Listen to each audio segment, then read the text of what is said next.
है कि बच्चे टीनेजर्स भी हैं, ड्रग एडिक्ट भी हैं, लेकिन वो नहीं ट्रीटमेंट को परस्यू कर रहा है, उनके लिए क्या मैसेज है कि अगर इसमें फर्दर डिले हुआ तो कितना डैमेजिंग हो सकता है? यही तो मसला है यासिर, बहुत ज़्यादा डैमेजिंग है, इसलिए कि अगर आपने इनिशियल स्टेज पे ट्रीटमेंट नहीं करवाया या मसले को सही से डील नहीं किया, तो यही वो लोग हैं टीन एज में जो हैं, जो एडल्ट एज में आते हैं और कहते हैं हम 10 से 15 साल से नशा कर रहे थे,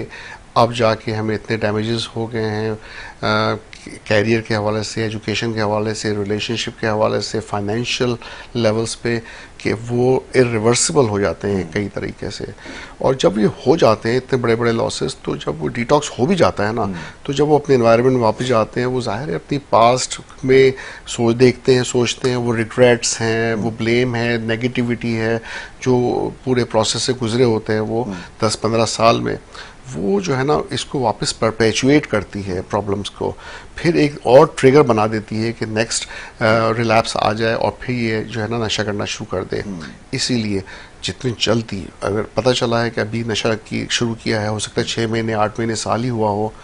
फ़ौरन इलाज कराएं फर्स्ट डिटॉक्स पे, और फिर जितनी ज़्यादा कोशिश करें कि वो नशे में वापस ना आ जाएं, अच्छी लाइफस्टाइल ले लें,